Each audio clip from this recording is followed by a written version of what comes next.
Steve, are you finished? All set. Yeah, good, you can go. As you can see from the letter, the police department has taken a two-pronged approach. One is to work with the DPW and identify private snow removal compactors to depositing snow within town roadways and through sidewalks. You'll see that there were a total of 17 people who do snow removal that were apprised of the fact that they were in violation. The vast majority of the violations have been determined to date. We've also, police department has also issued one building business owner a warning under the town bylaw relative to the storms before this weekend. The report goes on to summarize that there was efforts, a number of businesses have made efforts to disrupt the snowstorm over the weekend and clean their properties along Main Street. For most of the sidewalks along Main Street, as of the date of this writing, were untouched. So that was as of late this afternoon. And the police department will be notifying the violators and working their way down the list this evening, so that everyone will be receiving a notice. It does appear that there is a gap along Main Street where there are several large parcels where ownership needs to be determined.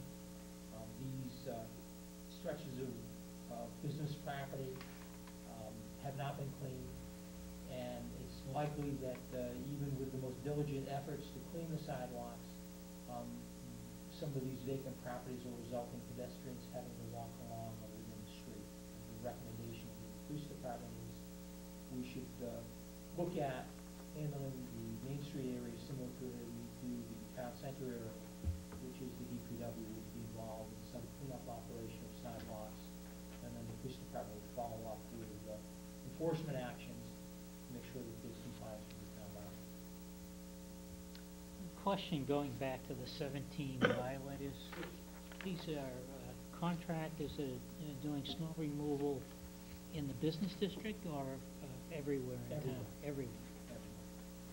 Pretty common practice that they push into the street. Yeah. Misdemeanor. Greg, is this recommendation that we do all the sidewalks on Main Street? I'm not clear on what the recommendation is here. I think we'd have to have some further discussions about that stuff. I don't think that there's, I have the same questions of clarity myself in terms of. Yeah, okay, because if we're gonna do some, we have to do all. Right. We have to be fair to everybody. Pretty big stretch from. Yeah, town right, line. that's why I was wondering if that's what that recommendation was. We can't do the ones that nobody's not gonna do, if you know what I'm saying. Right. And then expect, Jovino to do his part, but we're doing whatever because we're not sure who owns it. That's just not fair. Okay. So I take it then we'll get some further feedback at our next meeting regarding. Feedback or any comments by the board members and, Well, I mean, it's clear to me that there's several stretches on that road there, I can think out in front of Walmart, right? Who really owns that property there? We own some of it. We do? Well, you have that. some of it is wet. Yeah, but we own some of that. Yeah.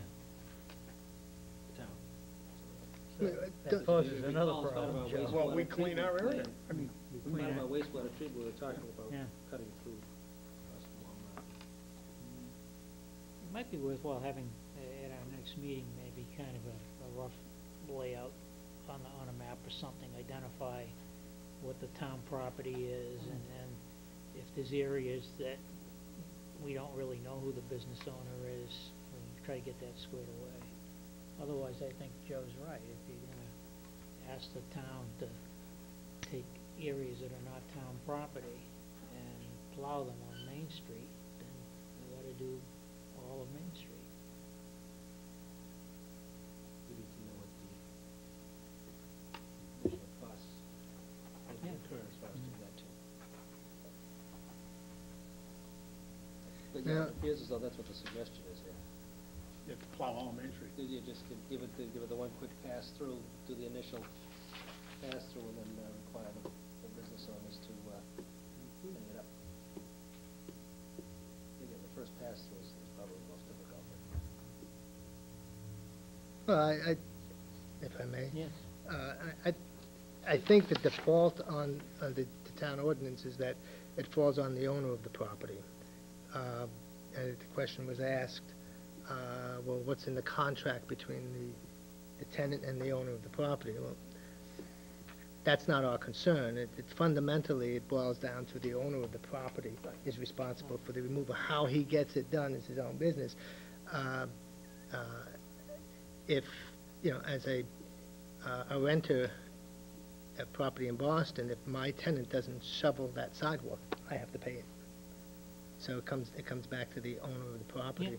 So, and regardless of who it is, if we just address those people, then that should get us in the right direction. I mean, this is great. I think it's, with everybody working together on this, I think the community will feel that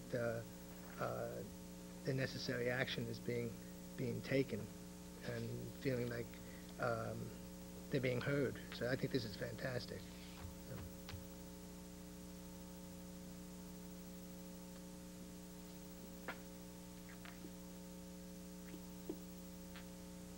People in the audience have some comment regarding, I have no idea why you're here, so come up to the podium.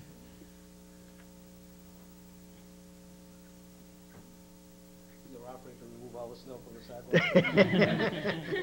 State your name and address, No, please. unless you're all planning on coming out and helping me.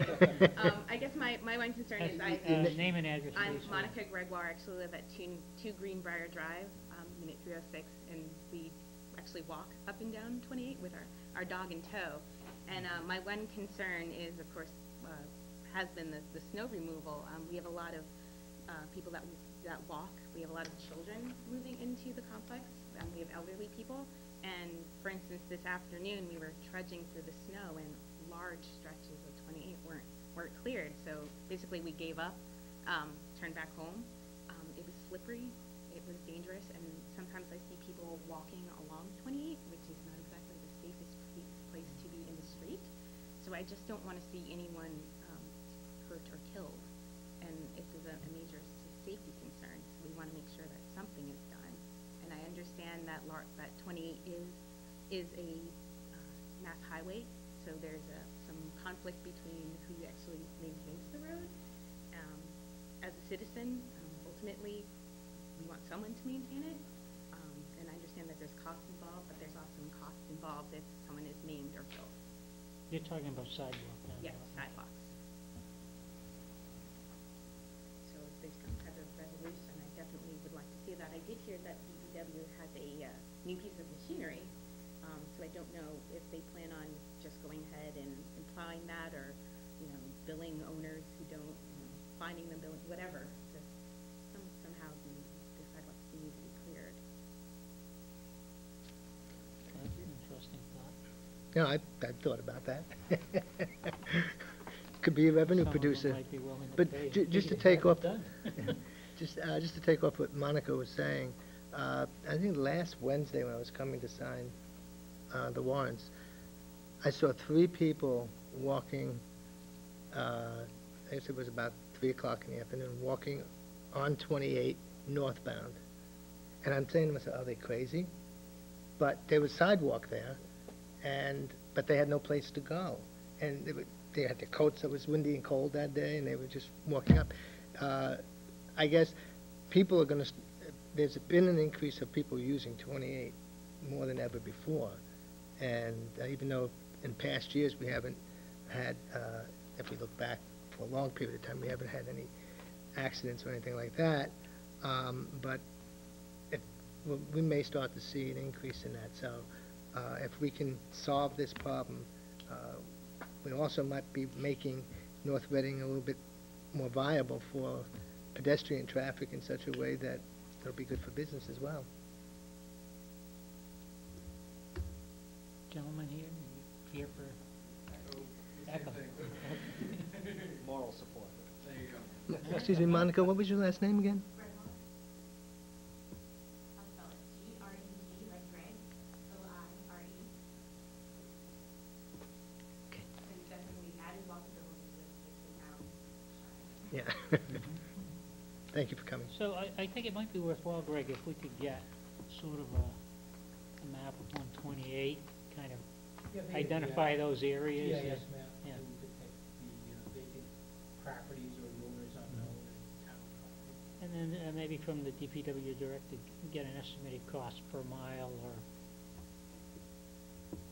plowing the sidewalks.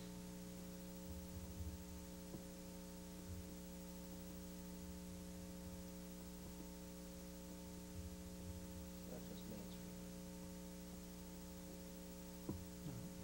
For businesses. No, I know, that Yeah. business for the business, but I'm looking at just Route 62, which does get a lot of foot traffic, Mhm. coming from that extra parking. It was cleaned up pretty good in the areas around the library. And that's, Town, heading down towards St. Teresa's, it took a while. I didn't notice tonight it was clear, but it's taken a while, and sometimes stretches of those, that sidewalk really isn't clear. And it's because of the side, the plows come around the streets, you know, Bill O'Connor's. so the corners are generally piled up pretty high. Anything else on this subject? Yeah. You allow me to, Thank you, Bob. Thank you. you allow me to report on snow and ice budget status, item number 3.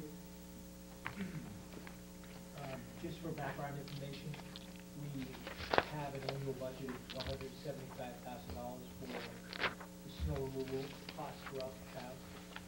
And as of the last week, we expended $126,196, of which $78,489 was expended on the storm of December 20th, which was 9.5 inches. The event that took place over the weekend, just so you know, is not included in these totals.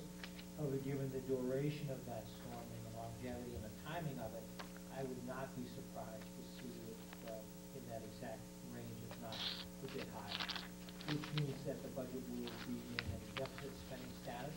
It's not unusual, it's been common throughout the time that I've been here.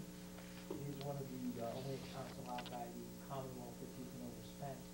And what I would anticipate putting a motion before the board at your next meeting to allow the snow account to be deficit spent, and that will include any and all costs associated with the most recent storm events. I did give you a summary, which has been prepared by DPW of the storm events to date. And the interesting thing that we've also included is the accounting of heavy snowfall, in the 6 to 10 inch range. They mentioned to you that the cost of the 9.5 inch storm was $78,489, and that's pretty close to our average last year on a similar type of storm. Between 6 and 10 inches, our average cost was about $72,700. So it's consistent with the cost of a similar type of storm that we would have had in years past, which is a good sign.